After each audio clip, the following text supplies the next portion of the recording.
Hey, if you are a first-time buyer or considering becoming a first-time buyer, this video is for you, and this is a full list of do's and don'ts for the first-time buyers out there. I'm Sean Reddy of the Keller Williams Reddy Group, serving Tampa Bay and Denver Metro, and we hope you enjoy this video. So here are the do's and don'ts. So number one, the first don't rush. Your first purchase is an exciting moment, but it's also important not to rush any part of the process. Taking your time has numerous benefits and can prevent costly mistakes. So shopping around for lenders instead of jumping at the first one who offers you a mortgage, for example, can save you over $5,000 or more on closing costs and interest over the life of the loan. Meticulously going through each piece of the paperwork will help prevent big problems. Skimming because you're in a hurry could cause you to miss details, could cause delays, or worse, land you in a contract with clauses you don't fully understand. So your real estate agent has your back on this. Their expert eye can help you avoid this type of problem, but it's best to come to the home purchase process with a level, detail-oriented, and patient mindset. This can also help you remain stress-free if delays or problems arise for any reason. Number two, don't sign anything you don't fully understand. Real estate legalese is complex enough to give anybody a headache, and it's common to feel confused or overwhelmed when you're trying to process it, especially under pressure. It's totally fine and actually recommended to ask an expert to help you at this stage. So your agent should help, your real estate agent should help go through clause by clause in the contract, in your purchase agreement, and help you understand it and feel comfortable with every aspect. And likewise, your mortgage lender should have no problem walking you through the mortgage paperwork so you know exactly what you're getting into.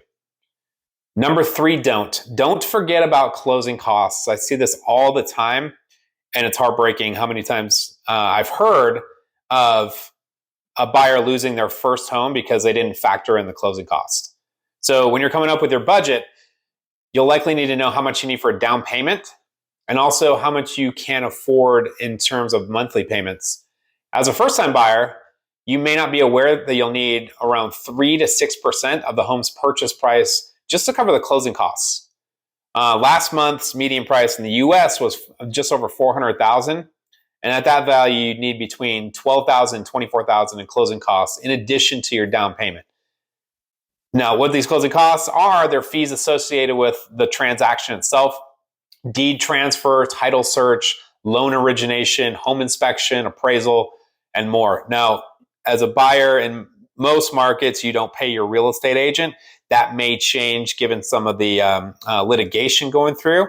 Yet, as of time of recording this, your real estate agent services should be complimentary if you are buying a home. Yet the other closing costs that I mentioned would show up on your closing statement. Now, there are ways around that, like getting the seller to contribute to your closing costs, depending on the offer.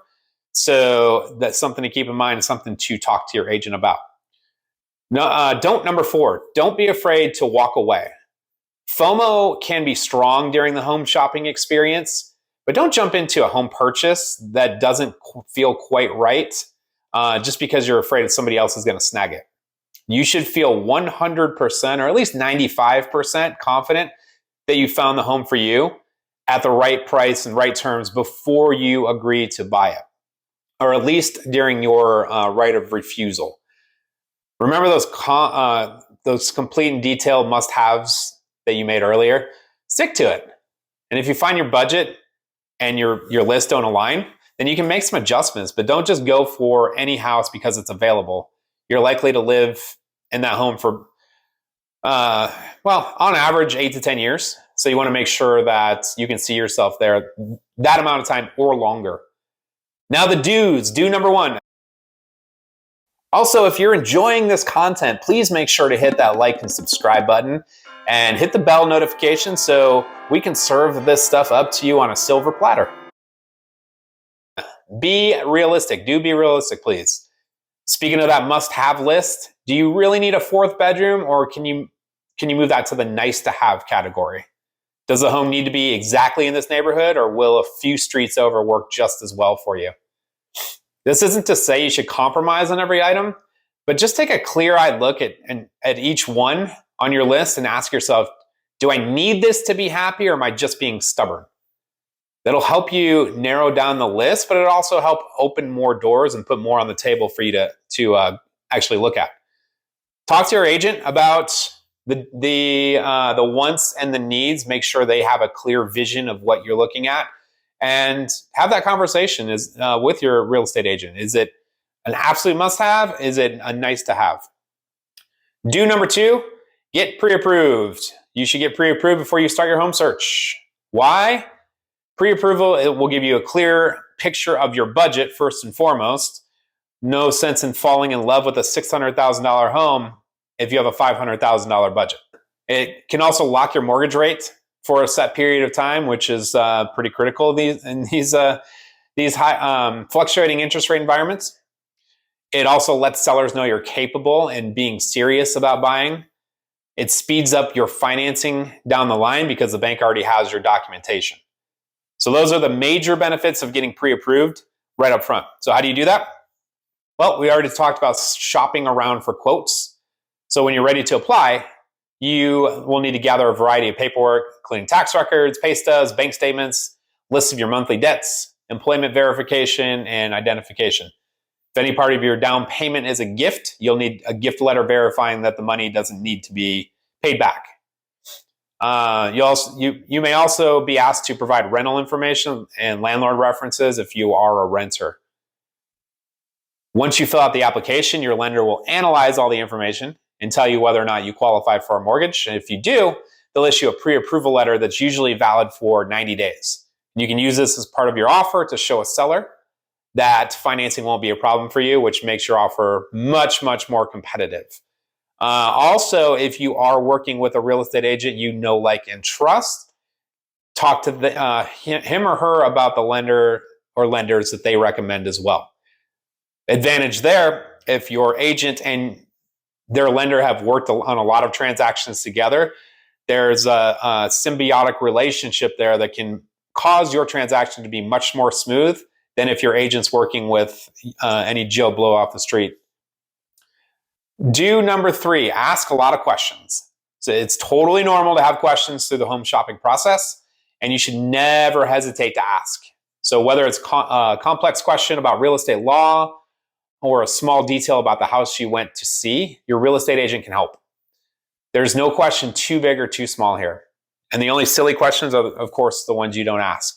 So it's important to be as informed as possible so you feel comfortable and confident when you do purchase your home. So ask away. Do number 4, look into first-time home buyer programs that are out there. Most states, as well as some counties and cities, have financing programs designed specifically for first-time buyers to help you qualify for a mortgage. These programs can include grants or favorable loans to assist you with down payment and closing costs, or they can help you get a lower interest rate. So how do you find them? Just take to Google, ask your real estate agent, or talk to your lender. Keep in mind that most of these programs have income limits, and many require you to take a short home buyer education session before you qualify, so start early. Do number 5, hire the right real estate agent. I cannot stress this enough. Obviously, I'm biased, yet let's get into why. Everyone should hire an experienced agent when they're shopping for a new home, but it's especially important if you are a first-time buyer. An expert agent will provide you with the insight and perspective into the market, help you make a more competitive offer, help negotiate the best deal for you, and ultimately help you find your dream home. They're your guide for every step of this complex process, and you can depend on them to provide you with accurate information and help you make important, informed decisions. They are your fiduciary if the relationship is set up in that regard. Don't have an agent yet? Get in touch. We can't wait to help you buy your first home. We hope you enjoyed this, and thanks for watching. We'll see you next time.